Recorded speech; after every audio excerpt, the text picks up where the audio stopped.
प्यारे बच्चों, हमारा आज का हिंदी का उपविषय है वाच्य। जैसा कि हमारे पास 3 वाक्य दिख रहे हैं। कमला स्कूल जा रही है। मेरे द्वारा खाना खाया जाता है। धीरा से रहा नहीं गया। डिब्बे में दिए गए वाक्यों में हम देख सकते हैं कि पहले वाक्य में क्रियाकर्ता कमला के अनुसार है। दूसरे वाक्य में क्रियाक्रम खाना के अनुसार है और तीसरे वाक्य में क्रिया भाव रहा के अनुसार है। ऐसे ही इसकी एक परिभाषा बनती है। क्रिया के जिस रूप से यह जाना जाए कि क्रियाकर्ता के अनुसार है, कर्म के अनुसार है या भाव के अनुसार है, उस रूप को वाच्य कहते हैं। मुख्यतः वाच्य का शाब्दिक अर्थ बोलने का विषय होता है कि बोलने वाला किसके अनुसार अपनी बात कह रहा है।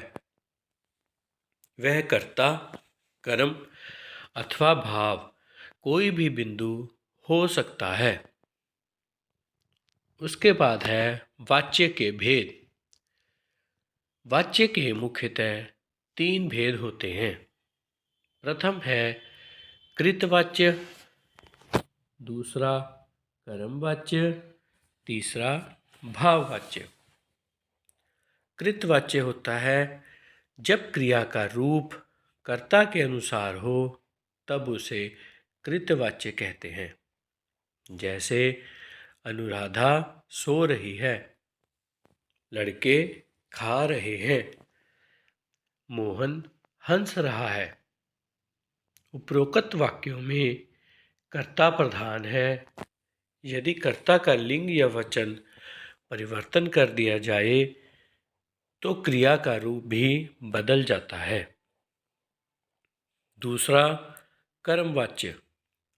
इस वाच्य में कर्ता और क्रिया वही होती है, परंतु क्रिया का रूप कर्ता को छोड़कर कर्म के अनुसार ही होता है। उसे कर्मवाच्य कहते हैं। जैसे गीता के द्वारा धुन गुनगुनाई जा रही है, गीता के द्वारा गीत गाए जा रहे हैं, कविता के द्वारा खाना खाया जा रहा है, सुनीता के द्वारा रोटी खाई जा रही है। उपरोक्त वाक्यों में कर्म प्रधान है। यदि हम पहले और दूसरे वाक्य की बात करें तो इसमें धुन और गीत कर्म है और इसके अनुसार ही क्रिया का रूप परिवर्तित हो रहा है। तीसरे और चौथे वाक्य में कर्ता का लिंग बदल जाने से भी परिवर्तन नहीं आया, परंतु रोटी शब्द से क्रिया के रूप में परिवर्तन आ गया।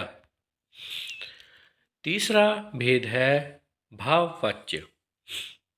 जिन वाच्यों के में मुख्य बिंदु ना तो कर्ता होता है और ना ही कर्म, बल्कि जब भाव को अहमियत दी जाती है उसे भाववाच्य कहते हैं। जैसे बच्चे से रोया जाता है, धीरा से रहा नहीं गया, मुझसे ऐसी बातें सुनी नहीं जाती। उपरोक्त वाक्यों में रोया जाता है, रहा नहीं गया और सुना नहीं जाती, ये क्रियाएं हैं। इनका संबंध न तो कर्ता से है और न ही कर्म से। यह भाव को प्रकट करते हैं, अतः यह भाववाच्य है। देखा बच्चों, आज हमने क्या पढ़ा? वाच्य की परिभाषा और उसके भेद। आशा करता हूँ कि आपको अच्छे से समझ में आ गया होगा। धन्यवाद।